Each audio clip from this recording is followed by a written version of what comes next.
한 자매가 장밋빛 꿈을 가지고 결혼 생활을 시작을 했는데 신혼 초부터 남편이 술에 취해서 고주망태가 되어 들어오는 바람에 결혼 생활이 엉망이 되고 말았습니다.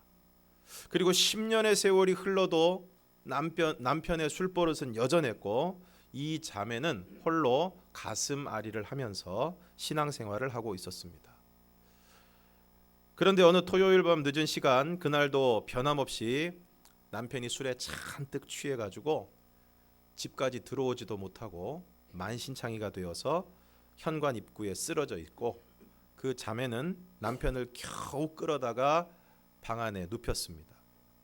그러면서 매일 이렇게 술 주정뱅이 남편과 씨름하는 자신의 신세를 한탄하면서 하나님께 서운한 마음을 토로했습니다. 하나님, 제가 그렇게 기도했는데도 왜 이 남편이 변하지 않을까요? 왜 제 결혼 생활이 이렇게 엉망이 되어야 하나요? 하나님, 저도 이제 더 이상은 못 참겠습니다. 10년이 넘게 쌓이고 쌓인 서름에 대성통곡을 하면서 기도 아닌 기도를 하다가, 기도하는데 갑자기 지난주 설교 시간에 들은 목사님 말씀이 불현듯 떠올랐습니다. 범사에 감사하라. 그러면 기적이 일어난다.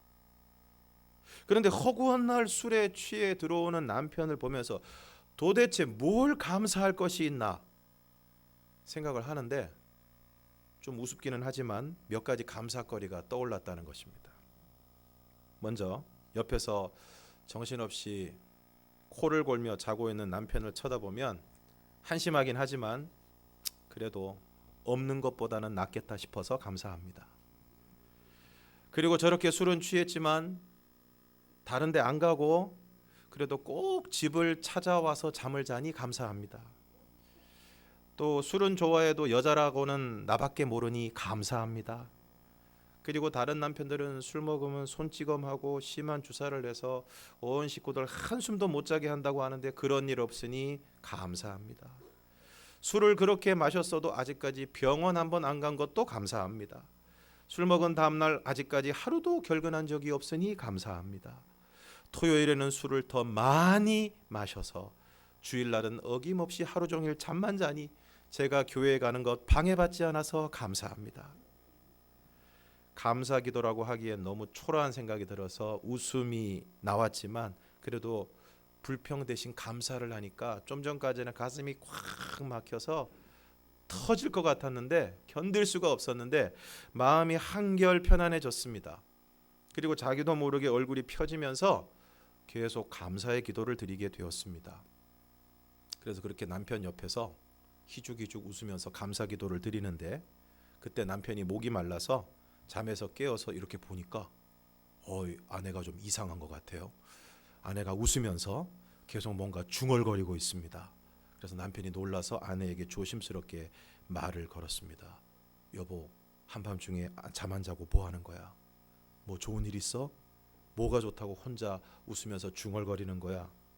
그러자 아내가 전혀 예상하지 못한 대답을 하는 것입니다. 여보, 당신과 사는 것이 너무 감사해서 그래요. 그러면서 지금까지 기도했던 감사의 내용을 모조리 말을 해 주었습니다. 순간 남편의 얼굴 표정이 심각하게 변하더니 전혀 예상하지 못한 반응을 보였습니다. 여보, 내가 그동안 술을 먹고 당신 속을 그렇게 썩였는데도 나와 사는 것이 감사하다니 내 몸둘 바를 모르겠소. 이제부터는 내가 술을 끊으려고 노력하겠소. 그리고 당신 그동안 내가 교회 나가는 게 그렇게 소원이라고 했는데 당장 내일 나갑시다. 무엇이 10년 넘게 눈물로 기도해도 꿈쩍도 하지 않던 남편의 마음을 움직였을까요? 그것은 바로 남편을 대하는 아내의 태도입니다. 이전에는 날이면 날마다 술에 취해 들어오는 남편을 화가 잔뜩 난 얼굴로 무섭게 대했을 것입니다. 험한 말을 하고 바가지를 긁고 어떻게든 남편을 바꾸겠다는 마음으로 끊임없이 남편을 다그쳤을지 모르겠습니다. 그러나 그럴수록 남편은 고쳐지지 않고, 그로 인해서 계속 속을 끓이고 속상한 마음으로 남편에게 화를 내고 잔소리를 하는 가운데 그러한 악순환은 계속되었을 것입니다.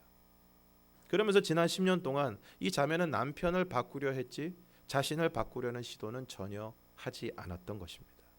그런데 어느 날 설교 시간에 들었던 말씀이 생각나고 감동이 되고, 그래서 남편에 대한 자신의 태도가 변화되었을 때 지난 10년 동안 아무리 바꾸려고 해도 바뀌지 않았던 남편에게 놀라운 변화가 일어나게 된 것입니다. 사랑하는 성도 여러분, 오늘 여러분은 여러분의 남편을 어떻게 대하고 계십니까? 오늘 여러분의 아내를 어떻게 대하고 계십니까? 특별히 오늘 여러분의 믿지 않는 남편을, 믿지 않는 아내를, 그리고 믿지 않는 이웃과 친구들을 어떻게 대하고 계십니까? 지난 시간에 아브라함이 아침에 일찍 일어나서 떡과 물 한 가죽 부대를 가져다가 하갈의 어깨에 메워주고 아이를 데리고 가게 했습니다. 그렇게 나가서 하갈과 이스마엘이 브엘세바 광야에서 방황합니다. 가죽 부대의 물도 떨어집니다. 그리고 하갈이 소리내어 웁니다. 그런데 하나님이 그 어린 아이의 소리를 들으십니다. 그리고 하나님의 사자가 하늘에서부터 하갈을 불러 말씀하십니다. 하갈아, 무슨 일이냐? 두려워하지 말라. 하나님이 저기 있는 아이의 소리를 들으셨다. 일어나 아이를 일으켜 내 손으로 붙들라. 그가 큰 민족을 이루게 하리라. 그리고 하나님께서 하갈의 눈을 밝혀 주심으로 샘물을 보게 되고 가죽 부대에 물을 채워다가 아이에게 마시게 합니다. 그리고 성경은 하나님이 그 아이와 함께 하셨다고 말씀하고 있습니다. 오늘 성경이 무엇을 얘기하고 있습니까? 오늘 아브라함의 집에서 나온 하갈과 이스마엘에게 하나님이 자비를 베푸십니다. 그 소리를 들으시고 두려워하지 말라고 말씀하시고 하갈의 눈을 밝게 하시고 그 아이와 함께 하십니다. 그런데 여러분, 오늘 우리는 우리 주위에 있는 하갈과 이스마엘을 어떻게 대하고 있습니까? 믿지 않는 가족과 이웃을 어떻게 대하고 있습니까? 혹시 믿지 않는다고 해서 그들을 배타적으로 대하고 자꾸만 가르치고 훈계하려고 하지는 않습니까? 그러면 어떻게 될까요? 당하는 사람이 기분이 나쁩니다. 그러면 예수 믿는 것이 더 힘들어집니다. 예수님 당시에 율법을 잘 알고 또 그 율법을 잘 지킨다고 자부하는 바리새인이라는 사람들이 있었습니다. 이 사람들에 대해서 예수님이 이렇게 말씀을 하십니다. 누가복음 18장 9절에서 12절 말씀을 우리가 함께 읽겠습니다. 시작. 또 자기를 의롭다고 믿고 다른 사람을 멸시하는 자들에게 이 비유로 말씀하시되 두 사람이 기도하러 성전에 올라가니 하나는 바리새인이요 하나는 세리라. 바리새인은 서서 따로 기도하여 이르되 하나님이여 나는 다른 사람들 곧 토색 불의 간음을 하는 자들과 같지 아니하고 이 세리와도 같지 아니함을 감사하나이다. 나는 일해에 2번씩 금식하고 또 소득의 11조를 드리나이다 하고. 두 사람이 성전에 기도를 하러 올라갔는데 한 사람은 바리새인이고 하나는 세리였다는 것입니다. 그런데 바리새인은 따로 서서 기도를 했다는 것입니다. 그냥 사람들 다 같이 기도하는 거기에 있는 것이 아니고 따로 서서 보란 듯이 들으라는 듯이 기도를 했다는 것입니다. 뭐라고 기도를 합니까? 하나님이여 나는 다른 사람들 곧 토색, 불의, 간음을 행하는 자들과 같지 아니하고, 그리고 옆에 있는 세리를 보면서 이 세리와도 같지 않음을 감사하나이다. 나는 일해에 2번씩 금식하고 또 소득의 11조를 드리나이다. 이 기도에 무엇이 있습니까? 자기 자랑과 다른 사람에 대한 멸시가 있습니다. 더 정확하게 얘기하면 다른 사람에 대한 정죄와 멸시를 통해서 자신을 돋보이게 하고 있습니다. 자신을 자랑하고 있습니다. 자신을 드러내고 있습니다. 나는 다른 사람들 곧 토색, 불의, 간음하는 자들과 같지 않습니다. 그리고 이 세리와도 같지 않습니다. 기도한다고 하면서 대놓고 무시하고 정죄하고 멸시하는 것입니다. 그런데 여러분, 혹시 오늘 우리의 마음에 이런 마음이 있지 않습니까? 오늘 나보다 약한 사람들에 대해서, 믿지 않는 사람들에 대해서 그들을 함부로 정죄하고 무시하고 멸시하는 마음이 우리의 마음에 있지 않은가 하는 것입니다. 그렇게 다른 사람들을 정죄하고 무시하면서 나는 그래도 그 사람들보다는 괜찮다 라고 만족하고, 또 그 사람들에 대해서 저 믿지 않는 사람들, 그러면서 우월감을 느끼고 있지는 않습니까? 그런데 예수님은 그런 사람들과 함께 하셨습니다. 그래서 사람들이 예수님을 세리와 죄인의 친구라고 이야기했습니다. 그들을 만나셨습니다. 그들과 함께 식사를 하셨습니다. 그들을 위로하셨습니다. 그들에게 말씀을 전하셨습니다. 그리고 가늠하다가 현장에서 잡힌 여인을 예수님 앞으로 끌고 왔을 때 그 여인을 돌로 치려고 하는 사람들에게 예수님이 이렇게 말씀하십니다. 너희 중에 죄 없는 자가 먼저 돌로 쳐라. 그리고 그 여인에게 말씀하십니다. 나도 너를 정죄하지 아니하노니 가서 다시는 죄를 범하지 말라. 하나님께서 아브라함의 집에서 쫓겨난 하갈과 이스마엘에게 자비를 베푸십니다. 아이의 소리를 들으시고 말씀하시고 하갈의 눈을 밝혀주셔서 살게 하십니다. 바리새인들은 세리와 죄인들을 함부로 정죄하고 무시했지만 예수님은 그들의 친구가 되어주셨습니다. 그러므로 오늘 우리 주변에 있는 하갈과 이스마엘에게 자비를 베풀고, 오늘 우리가 연약한 이웃들의 친구가 되어주고, 특별히 믿지 않는 가족과 이웃들을 사랑으로 섬기는 저와 여러분이 되기를 주님의 이름으로 축원합니다. 그런데 오늘 우리가 읽은 본문 말씀에 보면 그랄의 왕인 아비멜렉과 군대 장관이 아브라함을 찾아옵니다. 와서 이렇게 말합니다. 본문 22절을 우리가 함께 읽겠습니다. 22절 시작. 그때에 아비멜렉과 그 군대 장관 비골이 아브라함에게 말하여 이르되 내가 무슨 일을 하든지 하나님이 너와 함께 계시도다. 할렐루야. 사랑하는 여러분, 오늘 저와 여러분이 이런 말을 들을 수 있기를 바랍니다. 내가 무슨 일을 하든지 하나님이 너와 함께 계시도다. 여러분, 아비멜렉은 이방의 왕입니다. 하나님을 모르는 사람입니다.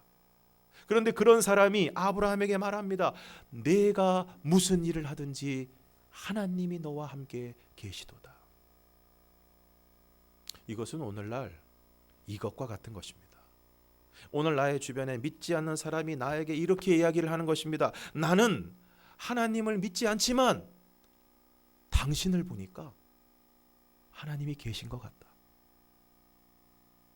나는 하나님을 잘 모르지만 당신이 사는 걸 보니까, 당신의 삶을 보니까 하나님이 살아계셔서 당신의 삶 가운데 역사하고 있는 것 같다. 뭔가 도와주시는 것 같다. 이미 20장에서 아비멜렉은 이것을 아주 진하게 경험을 했습니다. 아브라함이 아내 사라를 누이라고 해서 데리고 왔는데 하나님이 현몽하십니다. 네가 데려온 여인으로 말미암아 너는 죽을 것이다. 왜냐하면 그녀는 유부녀이기 때문이다. 그래서 이 아비멜렉이 혼비백산해가지고 나는 깨끗한 온전한 마음과 깨끗한 손으로 그렇게 했습니다. 막 볼멘 소리를 하니까 하나님께서 그래서 내가 너를 막았다고 하시면서 그 사람의 아내를 돌려보내라. 그는 선지자라. 그가 너를 위하여 기도하면 살 것이다. 그래서 아비멜렉이 아브라함을 불러다가 좀 따지고 어설픈 변명을 듣고, 그러면서도 양과 소와 종들을 주고 또 사라의 수치를 가리기 위해 은 1000개까지 챙겨줍니다. 왜 그랬을까요? 아브라함과 함께 하시는 하나님이 무서워서. 그리고 아브라함이 하나님께 기도를 하니까 하나님이 아비멜렉과 그의 아내와 여종을 치료하사 출산하게 하셨습니다. 이처럼 하나님의 사람에게 있어서 가장 큰 능력은 기도의 능력입니다.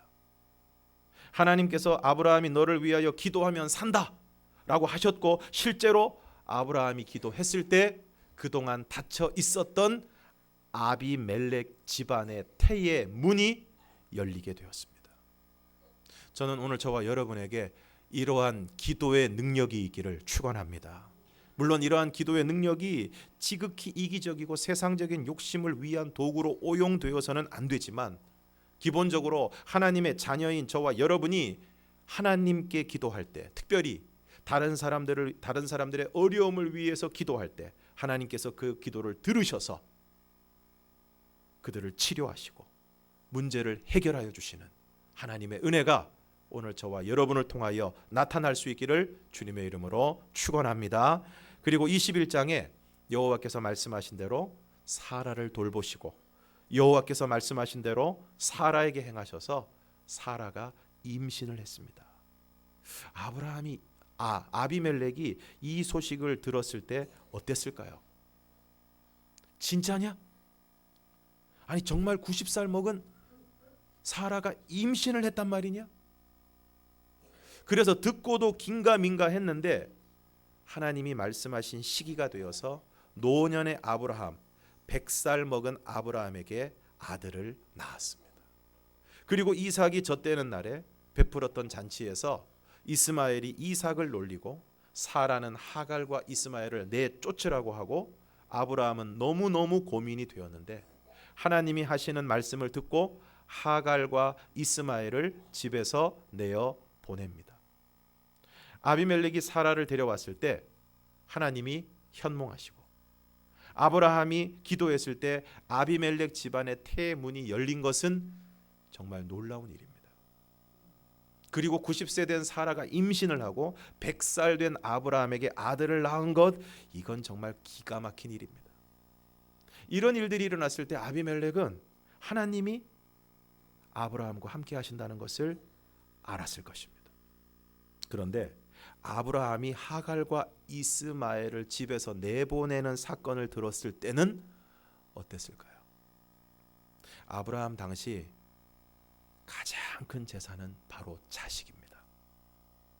이스마엘에게 상속권을 주지 않는다고 해도 그냥 자기 집에 데리고 있으면 그 이스마엘을 통해서 태어나는 모든 자녀들과 그 후손들이 다 아브라함의 자손이 되고 든든한 재산이 되는데, 그 귀한 자식을, 많지도 않은 자식 중에 둘 중에 한 명을 내보내는 것입니다.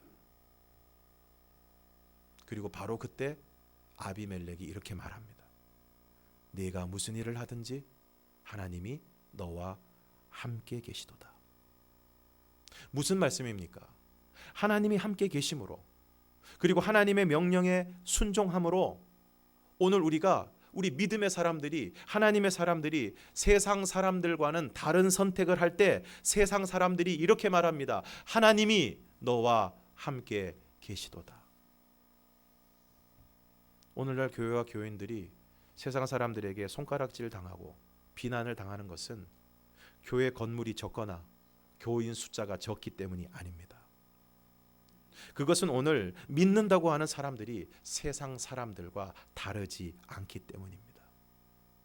오늘 본문 표현 그대로 한다면 무슨 일을 하든지 하나님이 우리와 함께 하시는 것을 우리가 보여주지 못하고 있기 때문입니다. 그러므로 오늘 믿는 저와 여러분을 통해 오늘 우리가 무슨 일을 하든지 하나님이 우리와 함께 하시는 것이 보여지는 역사가 있기를 주님의 이름으로 축원합니다. 무슨 일을 하든지 하나님께서 우리의 삶에 개입하시고 우리가 기도할 때 그 기도를 통해 응답하시고 역사하시는 하나님의 역사하심이 오늘 우리의 삶 가운데 나타날 수 있기를 주님의 이름으로 축복합니다. 그리고 세상 사람들이 불가능하다고 생각하는 많은 일들이 하나님의 약속을 믿고 하나님의 말씀을 따라 살아가는 우리의 삶 가운데 가능하게 되고 성취되는 은혜가 있기를 바랍니다. 그러나 무엇보다 하나님의 명령을 따라 하나님의 말씀을 따라 세상 사람들과 다른 선택을 함으로 과연 하나님이 우리와 함께 하심을 보여줄 수 있는 오늘 저와 여러분이 되기를 주님의 이름으로 축원합니다. 이처럼 아브라함이 무슨 일을 하든지 하나님이 함께 하심을 본 아비멜렉이 자신의 군대 장관과 함께 아브라함을 찾아와 맹세를 하고 언약을 맺자고 이야기를 하고 있습니다. 23절을 우리가 함께 읽겠습니다. 23절 시작. 그런즉 너는 나와 내 아들과 내 손자에게 거짓되이 행하지 아니하기를 이제 여기서 하나님을 가리켜 내게 맹세하라. 내가 내게 후대한 대로 너도 나와 내가 머무는 이 땅에 행할 것이니라. 지금 아비멜렉은 한 나라의 왕입니다. 반면에 아브라함은 그 땅에 잠시 머물러 사는 나그네일 뿐입니다. 그런데 그 나라의 왕인 아비멜렉이 군대 장관까지 대동하고 와서 아브라함에게 맹세를 하고 언약을 하자는 것입니다. 너는 내 아들과 내 손자에게 거짓되이 행하지 않고 내가 내게 후대한 대로 너도 나와 내가 머무는 이 땅에 그렇게 하라는 것입니다. 그러자 아브라함이 내가 맹세하리라 하고 한 가지를 말합니다. 25절을 함께 읽겠습니다. 시작. 아비멜렉의 종들이 아브라함의 우물을 빼앗은 일에 관하여 아브라함이 아비멜렉을 책망하매. 사실 그 나라의 왕이 친히 먼저 아브라함을 찾아온 것도 대단한 일인데, 그리고 내가 후대한 대로 너도 후대하라 이렇게 요청한 것도 대단한 일인데, 오늘 말씀해 보니까 심지어 일개 나그네인 아브라함이 그 땅의 왕인 아비멜렉을 책망합니다. 유목민들에게 있어서 우물은 생활의 필수 조건이자 가장 큰 재산입니다. 따라서 우물로 인한 분쟁이 끊이지 않았고 때때로 이 분쟁은 전쟁으로까지 비화가 되었습니다. 그리고 이방인으로 그 땅에 와서 살고 있는 아브라함이 우물을 파고 그 땅에 사는 원주민인 아비멜렉의 종들이 그 우물을 빼앗는 사건은 충분히 예견될 수 있는 일입니다.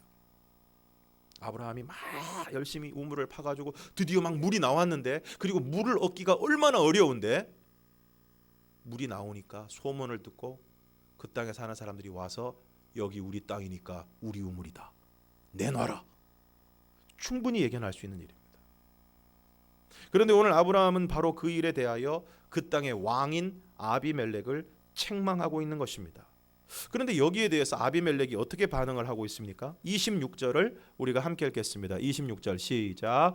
아비멜렉이 이르되 누가 그리하였는지 내가 알지 못하노라. 너도 내게 알리지 아니하였고 나도 듣지 못하였더니 오늘에야 들었노라. 여러분, 분위기가 어떻습니까? 아브라함은 책망을 하고 아비멜렉이 당황하는 것 같습니다. 누가 그리하였는지 내가 알지 못하노라. 너도 내게 알리지 아니하였고 나도 듣지 못하였더니 오늘에야 들었노라. 몰랐다는 것입니다. 아무도 자신에게 그 얘기를 해준 사람이 없다는 것입니다. 분위기가 어떻습니까? 일개 이방인인 아브라함은 아주 당당하고 아비멜렉은 변명하느라 급급합니다. 어떻게 이렇게 아브라함이 당당할 수 있을까요? 이미 앞에서 아비멜렉이 고백한 것처럼 무슨 일을 하든지 하나님이 아브라함과 함께 하시기 때문입니다. 그리고 그것을 아비멜렉은 너무나도 확실히 알고 있었기 때문입니다. 어떤 젊은 아빠가 하루는 좀 일찍 퇴근을 해서 자기가 사는 아파트 근처를 지나오는데 그 아파트 놀이터에서 초등학생인 자기 아들이 있는 것을 보았습니다. 그래서 그 아들이 친구들과 함께 뛰노는 모습을 보고 아들 얼굴도 볼 겸 놀이터로 가까이 다가갔는데, 아이들은 자기들끼리 뭔 얘기를 하는지 얘기를 하느라고 아빠가 가까이 오는 것을 모르고 있었습니다. 근데 이렇게 분위기 보니까 아이들의 대화가 잘못 심각한 것 같아서 조금 비켜서서 그 아이들의 대화를 이 아빠가 듣게 되었습니다. 그랬더니 그 중에 한 아이가 다른 두 친구들에게 이렇게 자랑을 하는 것입니다. 야, 우리 아빠 말이야, 우리 시장님하고 굉장히 친하다. 우리 시장님하고 굉장히 친하다. 어제도 통화했어. 굉장히 친하다. 그러니까 또 다른 아이가 또 그런 거에 질 수 없으니까. 걔가 이렇게 얘기합니다. 야, 우리 아빠는 경찰서장님하고 되게 친해. 되게 친해. 이제 그 젊은 아빠의 아들 순서가 되었습니다. 순간 이 아빠가 너무 걱정이 됐습니다. 우리 아들은 별로 내세울 게 없는데 이걸 어쩌나. 자기는 지역사회의 높은 분들과 전혀 친하지도 않고 심지어는 자기가 다니는 회사 사장님하고도 그리 친하지 않은데 어떡하나. 그래서 마음이 조마조마한데 그 아들의 입에서 이런 말이 튀어나왔습니다. 야, 우리 아빠는 하나님하고 되게 친해. 사랑하는 성도 여러분, 오늘 여러분은 누구하고 친하십니까? 야, 우리 아빠는 술하고 되게 친해. 야, 우리 엄마는 드라마하고 되게 친해. 오늘 이 아이는 아빠가 하나님과 친한 줄 알았고 아비멜렉은 아브라함이 하나님과 친한 줄 알았습니다. 그러므로 오늘 저와 여러분이 하나님과 친한 사람이 되고, 그래서 오늘 우리 주위에 있는 사람들이 우리가 하나님과 친한 줄 알고 하나님이 우리와 함께 하심을 아는, 그래서 세상과 사람들 앞에서 당당한 하나님의 사람이 되실 수 있기를 주님의 이름으로 축원합니다. 함께 찬양하겠습니다.